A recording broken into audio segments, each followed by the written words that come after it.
안녕하세요. 저는 서울에 살고 있는 30대 중반 여자입니다. 저는 현재 시댁 식구들과 연을 끊고 지내고 있는데요. 사연을 듣다 보니 문득 어처구니 없었던 시댁 인간들의 행실이 떠올라 이렇게 사연을 보내봅니다. 저와 남편은 중학생 때 같은 학원을 다니던 가깝지도 멀지도 않던 친구 사이였어요. 그저 지나가다 마주치면 반갑게 인사하는 그 정도 사이였죠. 그렇게 알고 지내던 남편과 저는 고등학생이 되면서 자연스럽게 각자 갈 길을 가게 되었어요. 그렇게 대학에 가고 지금 다니는 회사에 취업을 하게 되었고 그곳에서 남편을 우연히 다시 만나게 되었죠. 그렇게 저희는 가깝게 지내게 되었고 처음엔 반가운 친구 사이로 지내던 저희는 자연스럽게 연인 사이가 되었고 결혼 약속과 함께 상견례를 하게 되었어요. 아주버님은 남편과 쌍둥이였는데 남편과 마찬가지로 같은 학원에 다녔던 터라 상견례 자리에서 저를 보고 엄청나게 반가워해 주더라고요. 재수씨, 이렇게 다시 만나다니 반가워요. 두 사람 인연이긴 인연인가 보네요. 결혼까지 한다니 말이에요. 그러게요. 저도 회사에서 처음 만났을 때 얼마나 놀랐는지 몰라요. 다 가족이 될 운명이었나 보네요. 결혼 축하해요. 내 동생 잘 부탁해요, 재수씨.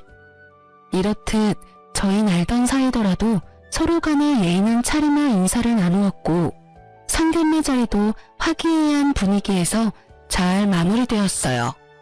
양가의 축복을 받으며 저희는 결혼을 하게 되었고 신혼집은 친정에서 세를 주고 있던 아파트가 비게 되어 그 집에 전세로 살게 되었어요. 회사에서 가깝기도 했고 무엇보다 시세보다 저렴하게 세를 주신 친정 부모님 덕분에 고민할 필요가 없는 결정이었어요. 그렇게 저희는 평범한 결혼 생활을 이어나갔고 포용력이 넓은 남편 덕분에 크게 싸울 일 없이 잘 지냈어요. 그러던 어느 날 저는 출근을 하고 남편은 연차를 써 쉬는 날이었어요. 남편은 제가 출근하는 시간에 맞춰 일어나 저를 회사에 데려다주고 형을 만나러 간다고 하더라고요. 마침 형도 오늘 쉰다고 하면서요. 그래서 전 알겠다고 했고 남편은 마칠 때 데리러 오겠다고 하며 손을 흔들더라고요. 그렇게 전 남편의 배웅을 받으며 출근을 했고 퇴근 시간이 다가왔어요. 다 와간다는 남편의 연락에 회사 앞에서 기다리고 있는데 기다리는 남편의 차는 오지 않았고 이상한 차가 제 앞에 멈춰서더라고요. 그 순간 창문이 열렸고 운전석에 앉은 남편이 타라고 하더군요. 의아했지만 별 생각 없이 전 차에 몸을 실었고 차에 타자마자 남편에게 물어보았어요. 여보, 이 차 뭐야? 중고차로 새로 샀다기엔 등급도 그렇고 주행거리도 그렇고 당신 차보다 나은 게 없는데? 설마 제 값 주고 산 건 아니지? 그게 오늘 형 만난다고 했잖아. 거의 반 강제로 바꿨어. 형 차랑. 이거 형 차야. 뭐? 왜? 몰라. 바꿔달라고 계속 그러잖아. 처음엔 안 된다고 했는데 계속 내 차가 갖고 싶다고 하루 종일 귀찮게 하더라고. 그래서 그냥 바꿔버렸어. 황당하더군요. 남편 차도 그리 좋은 차는 아니었는데 그것마저 탐내며 바꿔가다니 그렇게 안 봤는데 참 어처구니가 없었어요. 시숙도 시숙이지만 남편도 어이없기는 같았어요. 아무리 자기가 총각 때부터 가지고 있던 차라고는 하지만 그래도 이런 일은 상의 정도는 해야 하는 것이 맞는다고 생각했기에 남편에게 단호하게 한마디 했어요. 당신이 지금 웃을 때가 아니야. 일단 차는 이미 바꿨다고 하니까 그냥 넘어가는데 앞으로는 이런 일이 있으면 나랑 상의 정도는 해줘? 나 정말 지금 어이가 없어지려고 그래. 아무리 동생 차가 탐난다고 해도 그걸 정말로 바꾸자는 형이나 바꾸자고 한다고 바꿔버리는 동생이나 나 황당해 진짜. 그런가? 난 워낙 어릴 때부터 이러고 살아서 그런 생각도 못했네. 먹는 것도 그렇고 입는 것도 그렇고 좋은 거는 다 형이 먼저였거든. 그래요. 남편은 이 상황 형에 대한 자각 자체가 없더라고요. 3분 빨리 태어난 것도 형이라고 남편은 어릴 때부터 집안의 분위기에 휩쓸려 시숙을 머리 위에 이고 산 듯했어요. 이미 등록비까지 다 내고 명의까지 바꿔버린 차이기도 했고 곧 임신 준비도 할 예정이라 차를 한 대 더 살 예정이었던 터라 그냥 넘어가기로 했습니다. 대신 전 남편에게 정신교육을 하기 시작했어요. 여보, 당신 걸 아주버님한테 다 양보하는 건 당연하지가 않은 일이야. 그게 설사 아주버님이 가지고 싶어 한다고 해도 말이야. 아주 극단적인 예로 만약에 아주버님이 내가 갖고 싶으니까 날 달라고 하면 줄 거야? 미쳤어? 당신을 어떻게 줘? 내 마누라인데. 좋았어. 앞으로 그런 마인드로 살아. 이기적으로 살라는 말은 아닌데 내 것은 내 것, 네 건 네 것이라는 생각을 좀 하란 말이야. 왜 당신도 가지고 싶고 당신도 어렵게 가진 걸 아주버님한테 양보를 해? 그건 아니야. 아무리 형제라도 말이야. 알겠어. 앞으로는 다신 이런 일 없도록 할게. 당신이랑 꼭 상의도 하고. 남편은 호언장담해 주었고 저는 남편을 믿어보기로 했어요. 그렇게 저희는 시숙의 차는 만일에 대비해 팔지 않고 두기로 했고 조금 더 앞당겨 새 차를 뽑아 함께 타고 다니기 시작했죠.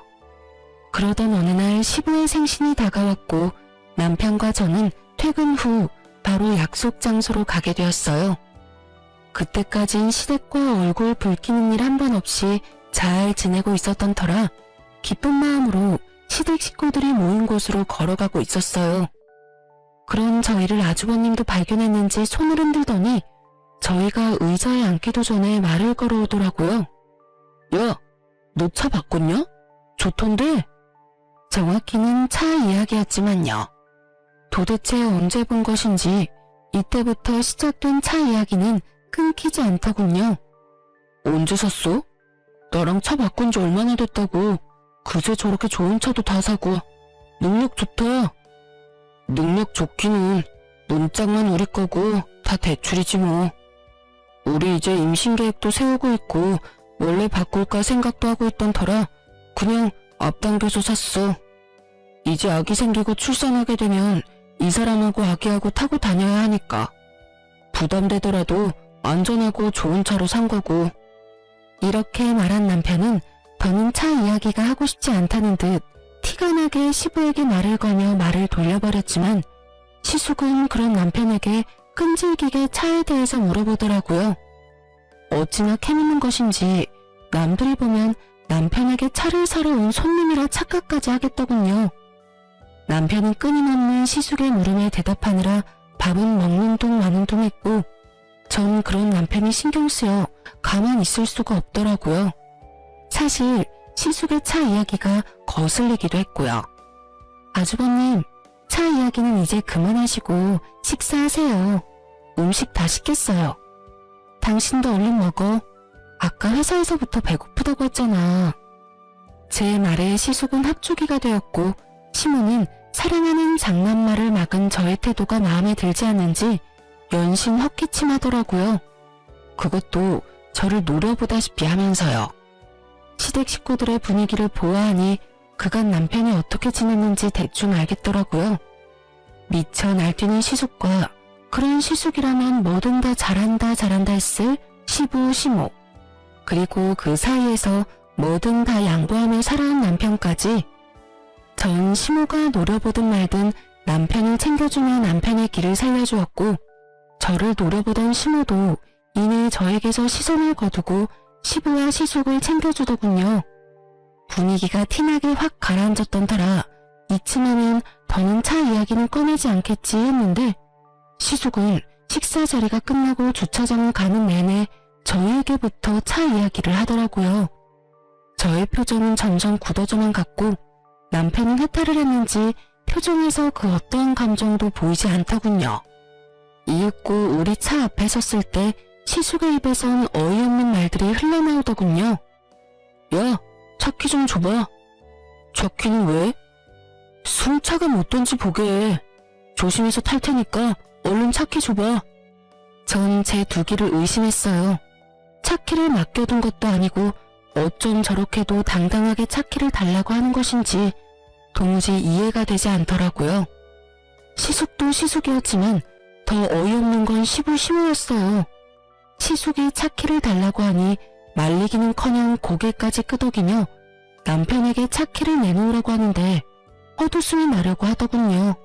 전 혹시나 남편이 바보같이 차키라도 주면 어떻게 해야 하나 싶어 남편을 보았고 남편은 여전히 감정이라고는 없는 표정으로 말했습니다. 보험 때문에 안 돼. 이 차는 이 사람하고 나하고만 운전할 수 있다고. 그러면 먼저 가볼게. 나 피곤해서 얼른 가서 쉬어야겠어. 이렇게 말한 남편은 저를 후다닥 조수석에 태우더니 누가 막을 새도 없이 운전을 해서 그 자리를 빠져나와 버렸습니다. 그렇게 집으로 돌아온 남편은 밝게 웃으며 이렇게 말하더군요. 여보. 당신 말대로 했더니 속이 다 후련한 거 있지? 나 사실은 이때까지 살면서 좀 억울한 적도 있었는데 양보해야 한다고 워낙 그러니까 그게 맞는 줄 알았거든? 그런데 아니었나 봐. 속이 막 후련한 거 보니까 사람 고쳐 쓰는 거 아니라고 했는데 이날 남편의 모습은 개선의 의지가 보였고 충분히 고쳤을 수 있을 것 같더라고요. 그 믿음에 확신을 주게 된 계기는 생각보다 빨리 찾아오더군요. 시부 생신 이후 저의 태도에 큰 불만을 가지게 된 시모는 저에게 틈만 나면 연락하며 괴롭히기 시작하더라고요. 예, 어머님, 무슨 일이세요? 넌 무슨 말을 그렇게 하니? 꼭 무슨 일이 있어야지만 전화를 하니? 아니요, 그게 아니라 혹시나 무슨 일이 있나 싶어서요. 아무 일도 없다. 네가 생전 나한테 먼저 전화하는 일이 없으니 나라도 먼저 해야 하지 않겠니? 이렇게라도 하지 않으면 며느리 목소리도 있겠어. 어제도 그제도 저에게 전화해 30분이 넘는 시간 동안 잔소리를 한 것은 기억도 나지 않는 것인지 이런 식으로 말도 안 되는 트집을 잡아대기 시작하는데 미칠 지경이더라고요. 이 고난은 또 어떻게 헤쳐나가야 하나 고민이 깊어지던 어느 날 남편과 회사에서 이야기를 나누고 있는데 또 시모에게서 전화가 왔고 저의 표정은 점점 굳어져만 갔어요. 그 순간 남편은 묻지도 따지지도 않고 제 휴대전화를 가지고 가더니 전화를 대신 받더군요. 엄마, 집사람 회의 들어갔어. 무슨 일 있어? 아, 그냥 했다고? 난 또 회사 있을 시간인 거 엄마도 뻔히 알 건데 전화 오길래 무슨 급한 일 있는가 싶어서 대신 받았더니 엄마, 앞으로는 급한 일이나 할 말 있으면 나한테 전화해. 집사람 요즘 회사에서 중요한 일 맡게 돼서 바빠. 알겠지? 그럼 끊어 엄마. 이러고 전화를 끊어버리는데 통쾌한 건 둘째치고 얼마나 든든했나 몰라요. 이렇게까지 제 편이 되어줄 거라고는 생각도 못했는데 시댁 복은 없었어도 남편 복은 있다는 생각이 들며 참 고맙더라고요. 그렇게 시모에게선 더는 연락이 오지 않았고 평범한 하루하루를 보내고 있었어요. 그러던 어느 날 시숙의 결혼 소식이 들려오며 상견례 날짜가 정해졌다며 집으로 오라고 하더군요. 날짜 정도는 전화로 말해주면 될 텐데 굳이 집으로 오라고 하니 조금 의아한 마음도 있긴 했지만 생각해보니 얼굴 뵌 지도 오래된 것 같아 좋은 마음으로 겸사겸사 시댁으로 가기로 했어요. 남편과 저는 함께 퇴근하고 시댁으로 향했고 시댁에 도착하니 왜인지 모르게 분위기가 무겁더라고요. 원래라면 너스레를 떨며 장난을 걸어와야 하는 시숙이 조용한 것도 그렇고 묘하게 제 눈치를 살피는 시부 시모도 그렇고요.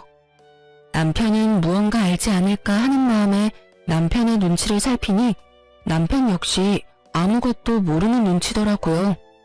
그렇게 식사는 시작되었고 밥이 입으로 들어가는 것인지 코로 들어가는 것인지 알 수 없는 그야말로 체할 것만 같은 식사 자리가 계속되고 있었어요. 도대체 무슨 이야기를 하려고 그리도 눈알들을 바삐도 움직이는지 알 수는 없었지만 곤란한 부탁인 건 분명한 것 같아 전 애써 모르는 척하고 있으니 답답했던 시모가 운을 띄우기 시작하더군요. 이야기 들었지? 우리 상남이 드디어 결혼을 한다는구나. 상견례는 이번 달 마지막 주말에 하기로 했어. 그래요? 그러면 그날 시간 비워둘게요. 그나저나 좋으시겠어요, 어머님. 늘 아주버님 걱정하셨는데 이제 그 걱정은 안 하셔도 되겠네요? 그 걱정은 덜었는데 다른 걱정이 생겼지 뭐니. 어휴. 왜요? 무슨 일 있으세요? 그게 마땅한 집이 없지 뭐니? 집이 마음에 들면 돈이 없고 돈에 맞추니 집이 형편없고 그래서 요즘 고민이 깊어. 아, 그래서 다들 표정이 안 좋으셨구나. 그렇지 않아도 친구들 보니까 집 구할 때 다들 고민 많이 하더라고요. 한두 푼짜리도 아니고 급하게 생각하지 마시고 아직 시간 있으니까 천천히 알아보세요. 잘 알아보면 괜찮은 집도 꽤 있을 거예요. 그렇겠지? 그런데 너희 집은 어떠니? 살기가 괜찮니? 이때부터 무언가 이상함을 감지하기 시작했던 것 같아요. 심호하는 꼴이 꼭 시숙이 차 물어오던 꼴과 같아도 너무 똑같았으니까요. 그래도 설마 저희도 전세로 사는 집인데 눈독을 들이는 걸까 하는 생각이 들었고 그저 저희 아파트에 매물이 났는가 보다 하고 생각했어요. 그래서 전 최대한 솔직하게 말했습니다. 신축은 아니긴 하지만 주변에 상가들도 많고 교통편도 좋아요. 무엇보다 회사가 가까워서 저흰 만족하면서 살고 있어요. 제가 이렇게 말하자 시모는 갑자기 제 손을 꽉 잡고 눈을 반짝이며 속내를 드러내기 시작하더군요. 아가, 그래서 하는 말인데 그 집 우리 장남이 좀 살면 안 되겠니? 너희가 살고 있는 그 집 우리 장남한테 좀 양보해 주렴. 네? 그게 무슨 말이세요? 말 그대로야. 너희가 사는 집 우리 장남한테 좀 주렴. 어차피 그 집 너희 친정집이라고 했잖니.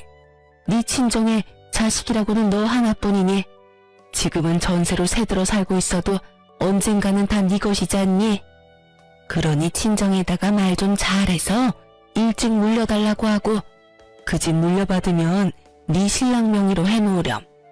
그때부턴 우리가 다 알아서 하마. 아, 중간에 드는 세금은 우리가 다 알아서 할 테니 그건 걱정도 하지 마라. 우리도 그 정도 생각은 다 하고 있어. 이 무슨 말도 안 되는 헛소리인지 농담이라고 해도 억소리가 날 것 같은데 표정을 보아하니 진담이 분명했고 긍정의 의미로 고개를 끄덕이고 있는 시부와 시숙을 보고 있자니 욕이 나올 것만 같더군요. 전 최대한 흥분을 하지 않으려 애쓰며 말을 이어나갔습니다. 어머니, 그런 말이 어디 있어요. 부모님께서 물려주신다고 하신 것도 아니고 제가 나서서 어떻게 물려달라고 해요. 그리고 혹시나 물려주신다고 한들 그 집을 아주버님께 내주고 나면 저흰 어디 가서 살라고요? 그거야 너희 친정에 집 한 채 더 있잖니? 거기 사는 사람 내보내고 너희가 거기 들어가서 살면 되지 않니? 설마 우리가 너희 길거리에 내앉게 하겠어? 다 생각을 해놨지. 정말 어이가 없더군요. 어쩌면 이렇게 당당하게 친정 부모님의 집으로 이딴 말도 안 되는 계획을 세웠던 것인지 아니 애초에 친정에 노는 집이 한 채 더 있는지 어떻게 알고 있는 것인지 의문만이 가득했고 시모의 물음에 답도 하지 않고 생각해보니 상견례 날이 떠오르더라고요. 저희가 상견례를 할 당시 아빠가 한 채는 지금 세주고 있고 한 채는 곧 비니 저희 보고 들어가서 살라고 했던 말씀을 하셨고 시댁 식구들은 그 말을 이때껏 기억하고 있다가 이런 계획을 세운 듯 했어요. 짧은 찰나였지만 곱씹으면 곱씹을수록 어이없고 화가 치솟더군요. 전 더는 흥분을 가라앉히지 못하고 언성을 높였고 남편 역시 더는 듣고 있을 수 없다는 듯 제 말에 이어 고함을 지르더라고요. 어머님, 제발 말도 안 되는 소리 좀 하지 마세요. 그게 말이 된다고 생각하세요? 그래 엄마, 제발 좀 그만해. 양심이 없어? 아니면 생각이 없는 거야? 다들 정말 왜 이렇게 염치들이 없어?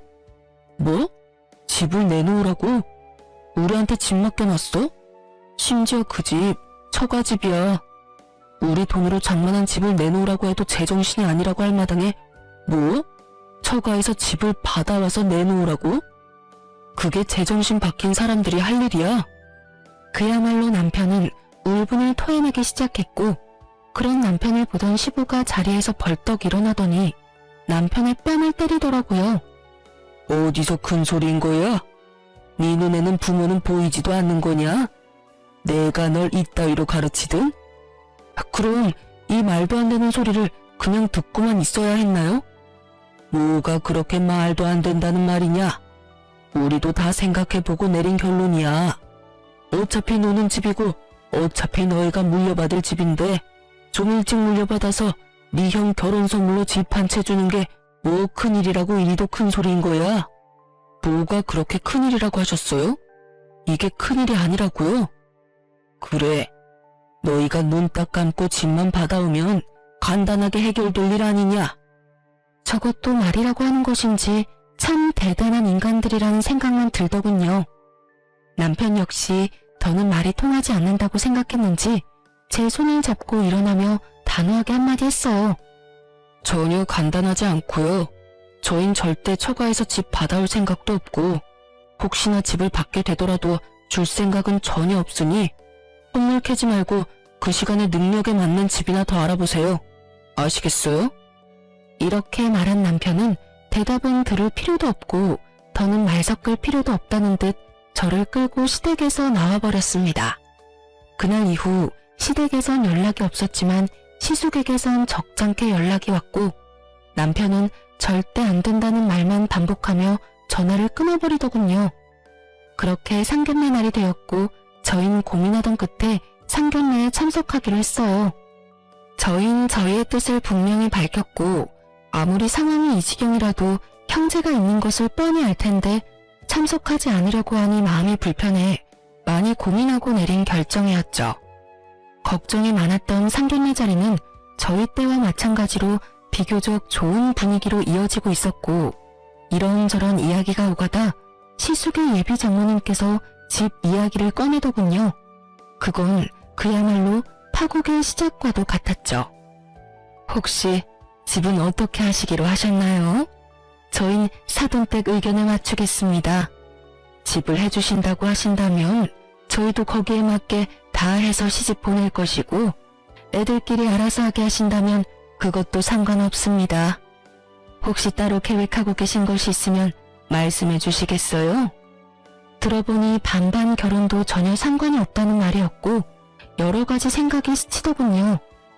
굳이 시숙이 집을 마련해야만 하는 상황도 아니었는데 그 무리한 요구를 했던 시댁 식구들이 어이없기도 하면서 또 한편으로는 반반 결혼도 환영해 주신다고 하니 다행스럽기도 하더라고요.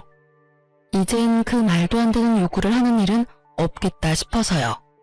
하지만 그런 제 기대와는 달리 시모의 입에선 예상치 못한 경악스러운 말이 흘러나오고 있더군요.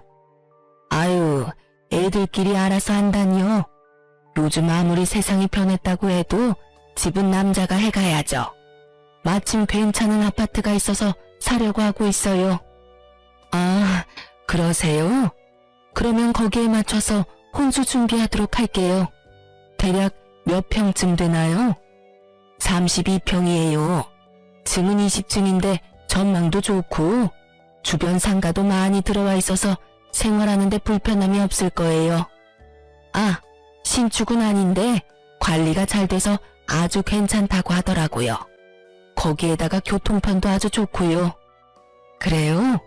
무엇보다 교통편 좋다는 게 참 좋네요. 그렇죠? 마음에 드신다니 다행이네요. 조만간 살던 사람들이 나갈 예정이니까 정리되는 대로 같이 보러 가시죠. 그래도 집은 한번 보셔야 하지 않겠어요? 빠른 시일 내에 연락 한번 드릴게요. 이렇게 말하면서 저를 쳐다보며 미소 짓는데 딱 알겠더라고요. 20층 32평? 인프라 형성이 잘 된 신축은 아니지만 관리가 잘 된 아파트. 그곳은 바로 저희 집이라는 사실을요. 그래요. 시모는 뻔뻔하게도 준다고 한 적도 없는 저희 집을 얼굴색 하나 변하지 않고 마련할 수 있다고 말하고 있었고 그 머릿속은 뻔했어요.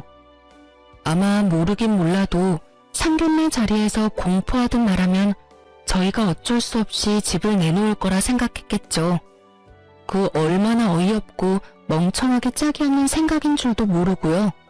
아니, 친정 부모님 집이 제 집도 아니고 저희가 마련한 저희 명의의 집도 아닌데 어쩌면 그런 생각을 할 수가 있는지 참 황당하더라고요. 신부도 참 날강도 신부보다 더하면 더했지 모자라진 않아 보이더군요. 시댁에서의 마찬가지로 시부 시숙의 표정은 평온하기 그지없음으로써 이 말도 안 되는 생각과 같다는 뜻을 표하고 있었고 저와 남편의 표정은 점점 굳어져 가고 있었어요. 전 상견례 자리고 나발이고 더는 참을 수가 없었고 시모에게 마지막으로 확인하기로 했어요. 어머님, 혹시 지금 마련할 수 있다는 아파트가 저희가 살고 있는 집인가요? 나가야 하는 세입자는 저희고요. 맞나요? 그래, 그때 다 이야기되지 않았니? 우린 충분히 다 설명했다고 생각하는데 할 말 있거든 집에 가서 이야기하자꾸나. 오늘이 어떤 날인지 모르니? 일단 상견례 자리부터 마무리하고 그때 이야기해. 알겠니? 당황하는 기색 하나 없이 뻔뻔하기 그지없는 얼굴로 딱 이렇게 말하는데 정말 헛웃음이 나며 눈앞이 캄캄해질 만큼 감당할 수 없는 화가 오르는 느낌을 받았어요. 떠오르는 많은 말들이 뇌를 거치지 않고 입으로 나오려는 순간 지나치게 차분한 남편의 목소리가 들려오더라고요. 말씀 중에 죄송한데 제가 중요하게 꼭 드리고 싶은 말이 있네요, 사돈 어르신. 지금 저희 쪽에서 말하고 있는 그 아파트는 아마 마련하지 못할 겁니다. 그 집은 저희가 살고 있는 집인데 저희가 내어줄 생각이 전혀 없거든요. 아니, 내어드릴 수가 없다는 말이 더 맞겠네요. 그 아파트 저희 처가에서 저희가 좀 더 편안하게 결혼 생활하라고 저희에게 세주신 집입니다. 그런 집을 저희 부모님께서 며칠 전부터 계속 내놓으라고 생떼 아닌 생떼를 부리시네요. 남편의 말에 사돈댁에게선 아무 말 없이 표정이 굳어버렸고 그런 상황을 살피던 시모는 노발대발하며 남편을 핀잔하고 나서더군요. 아닙니다, 사돈. 다 오해예요. 넌 왜 그런 말을 하는 거야? 그리고 생떼? 그게 부모한테 할 말이야?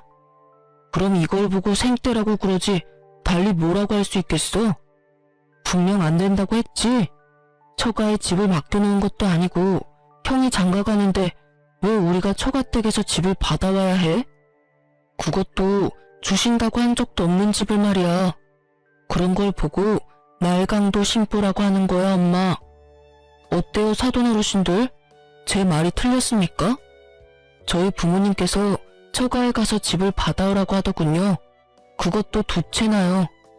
한 채는 지금 저희가 사는 집인데 그 집엔 형이 들어가서 산다고 하고 한 채는 저희 보고 들어가서 살라고 하는데 이게 말이 되는 상황이라고 생각하십니까? 너 정말 그만하지 못해? 이 자리가 무슨 자리인지 잊었어? 네 형 결혼 망치려고 작정했니 너? 결혼 망치려고 작정한 사람은 내가 아니라 식구들이지. 어떻게 하나같이 그런 생각들을 해? 누구 하나 말리는 사람이 없냐고.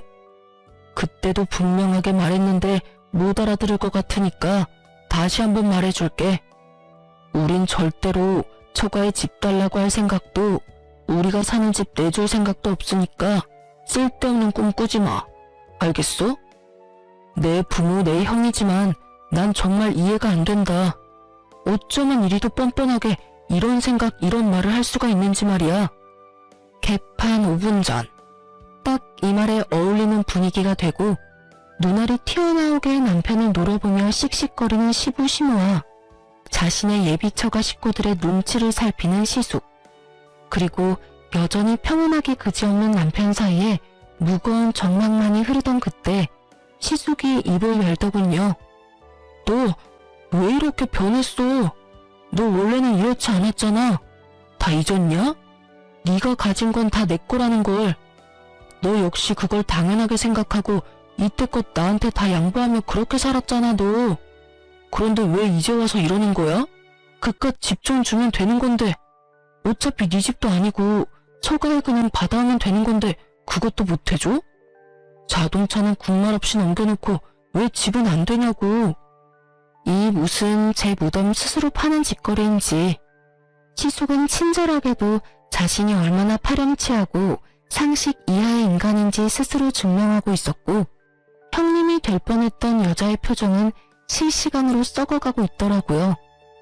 여자의 표정은 보이지도 않는 것인지 시숙의 말도 안 되는 생떼는 계속되고 있었고, 그런 시숙의 말을 듣고만 있던 남편은 긴 한숨을 쉬더니 말하더군요. 그래. 나 이때까진 그렇게 살았어. 그게 맞는다고 생각했으니까. 그래, 그게 맞는 거야. 그러니까 이때까지 살던 대로 살아 그냥. 알겠어? 아니, 이제 그게 틀린 거라는 걸 알았어. 그러니까 이제 그렇게 살진 않을 거야. 차 이야기했지? 그깟 차 정도야 형이니까 충분히 바꿀 수 있다고 생각했어. 사실 가격 차이도 크게 나지 않았고 내 돈으로 산 내 차이기도 했으니까. 가족끼리 그 정도는 충분히 해줄 수 있다고 생각했다고. 하지만 집은 엄연히 달라. 그 집은 내 집도 아니고 내 돈은 10원짜리 하나 들어가지 않았으니까. 정 그 집이 탐나면 형이 사. 살 돈이 없으면 전셋값이라도 내고 살아. 그 정도는 내가 장인어른한테 잘 이야기해 볼 테니까 말이야. 단 우리가 사는 가격대는 꿈도 꾸지 말고 시세대로 내고 들어와서 살아. 알겠어?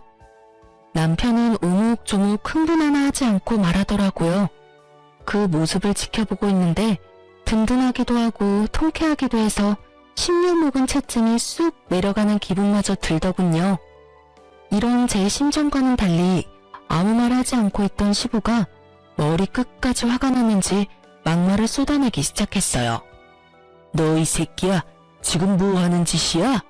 네가 제정신인 거야? 이 자리가 어떤 자리인데 여기서 그딴 말을 짓거리는 게야? 그냥 알겠다고 하고 좋게 넘어가도 될 문제를 굳이 이렇게까지 만들어야 속이 시원해? 그때 이 아비한테 한 대 맞고도 정신을 못 차렸구나. 이 쓰레기 같은 놈, 부모 형제한테 이딴 식으로 굴고 네가 잘 될 것 같아? 이렇게 막장 드라마와도 같은 상황은 절정을 향해 달려가고 있었고, 내내 말 한마디 없이 지켜만 보고 있던 여자가 자리에서 일어나더니 시숙을 쏘아보며 말하더군요. 와, 진짜 가지가지한다. 당신이나 당신 부모님들이나 다 정상이 아니구나. 난 진짜 이해가 안 돼서 그러는데 지금 본인들이 얼마나 말도 안 되고 상식 밖의 요구를 하고 있는지 정말 몰라? 아, 됐다 됐어. 이제 와서 그게 뭐가 중요하겠어. 그냥 우리 파혼하자. 결혼 없던 일로 해.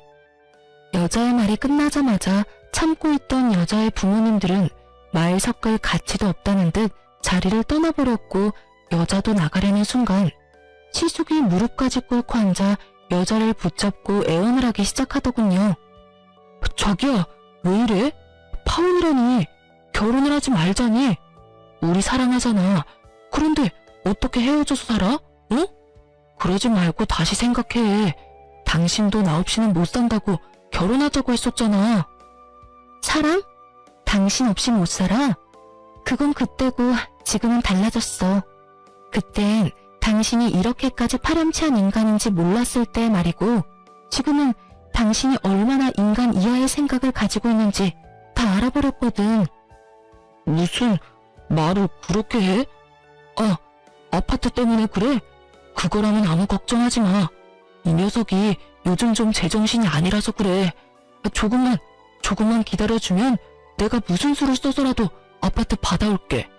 정말이야, 맹세할 수 있어. 시숙의 말을 듣고 있던 여자는 어이가 없다는 듯 시숙의 팔을 뿌리치며 코웃음을 치며 말하더군요. 야, 넌 어떻게 그런 생각을 할 수가 있는 거야? 이제 신기하기까지 해. 내 말 잘 들어. 네가 능력이 안 돼서 부모 도움 받는다고 해도 이해는 했겠지만 한심했을 텐데. 뭐? 동생 처가에서 집을 받아온다고? 그것도 자랑이라고 짓거리고 있는 거야? 아니, 애초에 그게 말이 된다고 생각하는 거니? 난 말이야, 만약에 네가 돈이 없다고 나한테 솔직히 말했으면 반반도 상관없었고 내가 집을 마련해서 올 수도 있었어. 보통 사람들은 이런 생각들을 하고 산다고. 알겠니? 자기야. 그놈의 자기 소리 좀 하지도 마. 소름 끼치니까. 너랑 네 부모님 하는 꼴 보아하니 결혼했다간 모르긴 몰라도 내 인생 말아먹는 건 시간 문제일 것 같은데 너 같으면 그런 결혼 하겠어? 미치지 않고서야 절대 안 하지. 어쨌든 우리 결혼도 우리 만남도 여기서 끝이니까 다시는 내 앞에 나타나지도 말고 연락도 하지 마. 알겠어? 아참, 그리고 너 웬만하면 결혼하지 말고 이번 인생은 그냥 네 부모랑 살아. 괜히 애먼 여자 데리고 와서 인생 망치지 말고. 알겠니? 사이다와도 같은 발언을 마친 여자는 저희 부부의 앞에 서서 감사 인사를 전하더군요. 정말 감사해요. 그런 말까지 해주시는 게 쉬운 일이 아니었을 텐데 다 말씀해 주셔서 덕분에 인생 구제했네요. 정말 감사해요. 여자는 그대로 나가버렸고 모두가 떠난 그곳에서 저흰 그야말로 공공의 적이 되어버렸더군요. 시모는 온갖 욕을 하고 있었고 시부는 먹지 않고 뒀던 식전주를 연신 들이키고 있더라고요. 시숙은 남편을 한 대 칠 요량으로 주먹을 부들부들 떨고 있었고요. 너 이 자식, 너 때문에 지금 내 결혼이 깨졌어? 너 이걸 어떻게 책임질 거야? 내 인생 어떻게 할 거냐고. 그걸 왜 나한테 물어? 형 인생 형이 알아서 해야지. 그리고 앞으로는 이때껏 내가 부모님께 주던 생활비도 드리지 않을 거니까 형이 알아서 해. 오늘 보니까 굳이 나 혼자 부모님을 챙길 필요가 없어 보이더라고. 당연히 대신 내주던 부모님 대출금도 마찬가지로 내주지 않을 거니까 그것도 이제부턴 형이 감당해. 뭐라고? 갑자기 그건 왜? 내가 돈이 어디 있어? 그럼 나는 돈이 차고 넘쳐서 부모님 드린 줄 알아? 나도 다 회사에서 일해서 번 돈으로 드린 거니까 형도 월급 받은 걸로 보태드려. 잘난 장남이 이제부턴 알아서 하라고. 못난 차남한테 바라지 말고. 그리고 형이 이때까지 빌린 돈도 다 갚아. 이때까지 나한테 돈 빌릴 때마다 온 메시지도 다 보관하고 있고 입출금 내역도 고스란히 다 남아있으니까 한 푼도 빼지 말고 다 갚아. 혹시나 해서 말인데 안 갚으면 아무리 가족이라도 경찰에 신고할 테니까 그런 줄 알고. 그럼 우린 이만 가볼게. 더 있다가 귀가 썩을 것만 같아서 말이야. 그렇게 저흰 돌아와 버렸고 시댁에서 오는 모든 연락을 받지 않았어요. 시숙은 예상대로 돈을 갚을 생각이 없어 보였고 남편은 그런 시숙을 경찰에 신고를 해버렸어요. 처벌을 할 생각까진 없었지만 겁을 주기 위해 하는 신고라고 하더군요. 남편의 생각이 통했는지 경찰에 신고를 한 날 시숙에서 전화가 끊이지 않고 오더라고요. 왜 계속 전화질이야? 너 진짜 미쳤어? 그렇다고 정말 신고를 하면 어쩌자는 말이야.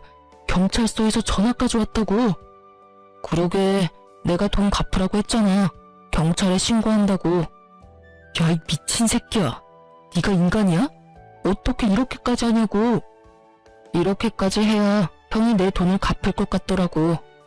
이제 내 의지는 잘 알았을 테고 푼돈 가지고 시간 끌지 말고 주말까진 기다려줄 테니까 다 갚아.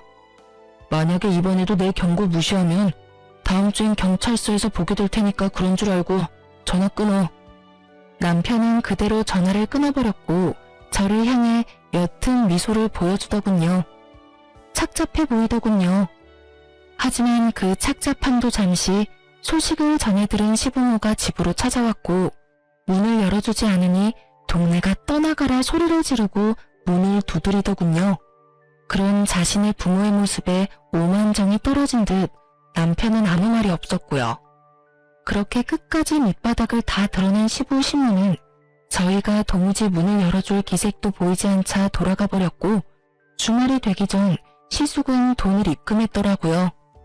그렇게 저흰 시댁과의 모든 연락을 끊고 살았고 처음엔 많이 힘들어하던 남편도 시간이 지나자 점점 표정이 밝아지더군요. 여보, 나 사실은 많이 힘들었어. 그래도 부모님이고 가족인데 이건 너무하나 싶기도 했고 말이야. 그런데 지금 생각해보니까 왜 진작 그러지 않았나 싶을 정도로 홀가분하고 행복해. 내가 진작 이런 결단을 내렸어야 했는데. 그랬다면 당신이 그런 일을 겪지 않아도 됐을 텐데. 미안해. 당신이 미안할 게 뭐 있어. 난 당신이 그런 결정을 내려준 것만 해도 고맙고 미안하고 그래. 그나저나 당신 집에선 더는 연락 없어? 응, 요즘엔 조용하네. 그거 참 다행이라고 하려는 순간 양반은 못 되는지 시모에게서 전화가 오더군요.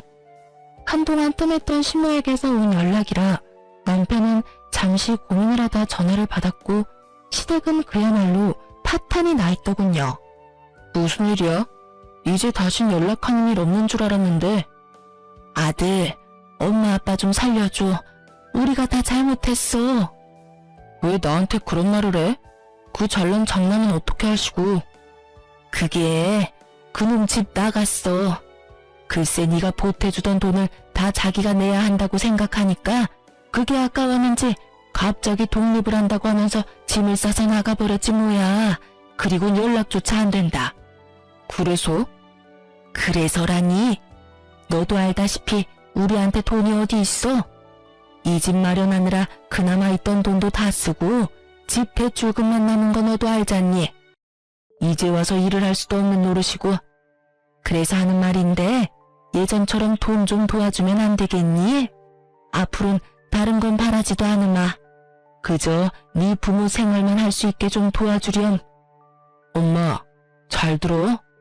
앞으로 나 우리 식구들이랑 연 끊고 살 거야.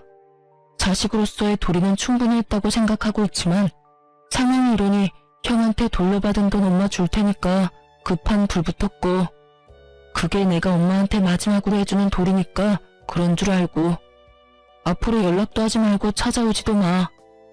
너 정말 대단한 놈이구나. 어떻게 부모한테 이렇게까지 해? 내가 널 어떻게 키웠는데 이 나쁜 놈아. 이게 다 그년 때문이지? 네 마누라가 다 시켰지? 넌 그년이랑 결혼하기 전까진 이러지 않았다고. 넌 부모보다 여자가 더 중요하니? 그딴 년이랑 당장 이혼해라. 당장 이혼하란 말이야. 시모의 절규 섞인 고함이 들려오고 남편은 아무런 대꾸도 하지 않고 전화를 끊어버리고선 시댁 식구들의 번호를 다 차단해버리더군요. 저 역시 다 차단해버렸고요. 그렇게 저희 시댁과의 연을 끊어버렸고 시댁 소식은 평소 남편을 많이 아껴주시던 작은 어머님을 통해 듣게 되었어요. 잘 지내니? 네, 작은 엄마. 잘 지내시죠? 그런데 무슨 일로 전화를 다 주셨어요? 이야기 다 들었어. 가족들이랑 연 끊었다며? 네, 어쩌다 보니 그렇게 됐어요. 그래. 너처럼 바보같이 순하던 애가 그렇게까지 한 데에는 다 이유가 있겠지. 다들 잘 지내시죠? 잘 지낸다고? 잘 지내기보단 드디어 정신 차리고 살고 있지. 너하고 연락도 끊기고 돈 나올 구멍이 없으니까 글쎄 네 부모들이 네 형 회사에 찾아갔다고 하더구나. 회사 앞에서 자리 퍼질고 앉아서 울고불고 하니까 사람들 몰려서 구경하고 난리였나 봐. 그 사람 많은 회사 앞에서 네 형이랑 네 부모랑 큰 실랑이가 일어나고 네 형이 결국 네 부모님들을 내팽개치다시피 하고 도망쳤다고 하더구나. 그러니 어떻게 됐겠어? 입 달린 것들은 다 한마디씩 하고 부모 버린 자식이라고 회사의 소문이 파다하게 다 퍼졌을 거야. 네 부모님들은 처음엔 나한테 전화가 와서 두 아들 다 나쁜 놈이라고 하면서 하소연을 하더니 돈 좀 빌려달라지 뭐니. 나라고 뭐 돈이 있겠니? 아니, 있다고 해도 안 빌려주지. 그래서 없다고 했더니 그 자랑자랑하던 집 팔고 작은 집으로 이사했다고 하더라. 그 덕에 빚은 대충 다 갚은 것 같던데 생활비가 없으니 소일거리라도 하면서 근근히 생활하고 있나 봐. 그러니 이제라도 정신 제대로 차린 거 아니겠어? 제가 참 뭐라고 해야 할지 모르겠네요. 저 역시 부모 버린 건 마찬가지니까요. 그런 말 하지 마라. 내가 말했지? 너 같은 애가 그렇게까지 했을 땐 다 그만한 이유가 있을 거라고. 내가 처음 시집 왔을 때 네가 3살이었어. 넌 그때부터 몇 분 일찍 태어난 형도 형이라고 얼마나 눈치를 살피던지. 그 어린 게 뭘 안다고 그렇게 했겠어? 다 네 부모가 그렇게 강요하면서 키웠으니까 그랬지. 난 네가 이렇게 해주길 내심 바랬단다. 그러니 그런 죄책감은 가지지 말려무나. 살다가 더 많이 살아가다가 네 마음도 많이 누그러지고 네 부모님들도 반성 많이 하면 그때나 돼서 한번 찾아뵙거라. 그러면 되는 거야. 그렇게 말씀해 주셔서 감사해요. 그래. 이런 말하기 그렇지만 이제라도 연 잘 끊었다. 이제부턴 네 가정 잘 꾸리고 살아가. 이제 네 가족은 네 집사람이니까 행복하게 해주렴. 네, 작은 어머니. 작은 어머님의 위로를 받은 남편은 한결 더 편안해 보였고 그 소식을 마지막으로 저흰 시댁 소식을 들을 수가 없었어요. 저흰 잘 살고 있어요. 집도 회사에서 더 가까운 곳으로 이사를 했고 전화번호도 바꿔버렸죠. 시부 시모에게선 연락이 오지 않는데 시숙에게서 다른 번호로 연락이 계속해서 와 어쩔 수 없이 바꿔버렸네요. 다행스럽게 시숙은 회사로는 찾아오지 않았고 시부모는 남편에게 워낙 관심이 없었던 터라 남편의 회사를 모를 거라고 하더군요. 그래서 회사는 계속 잘 다니고 있어요. 아, 그리고 저 임신을 했어요. 지금은 5개월째이고 아기도 저도 아주 건강하답니다. 출산이 다가올수록 어쩔 수 없이 시부모님 생각이 나더라고요. 그래서 남편에게 혹시나 연락을 하고 싶다면 그렇게 해도 된다고 했더니 남편은 이렇게 말하더군요. 사실 생각이 나지 않는다면 거짓말이지. 그래도 나 연락 안 할 거야. 이런 일로 연락하기 시작하고 다시 왕래하기 시작하면 같은 일이 반복될 게 뻔해. 덩달아 우리 애한테도 피해가 갈 거고. 난 이제 그런 일 내 가족이 겪게 하진 않을 거야. 남편의 뜻은 확고해 보였고 저도 그 이후론 말을 꺼내지 않았네요.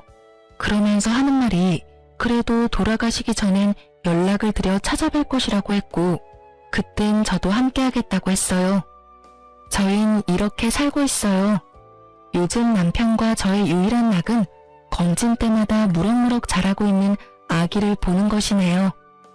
원래도 다투는 일이 거의 없었는데 임신을 한 후엔 더 다툴 일도 없고 아주 잘 지내고 있어요. 이렇게 저의 시댁과 인연을 끊게 된 이야기는 끝이 났습니다. 긴 사연 함께 해주셔서 감사해요. 그럼 전 이만 물러가 볼게요. 좋은 하루 되세요.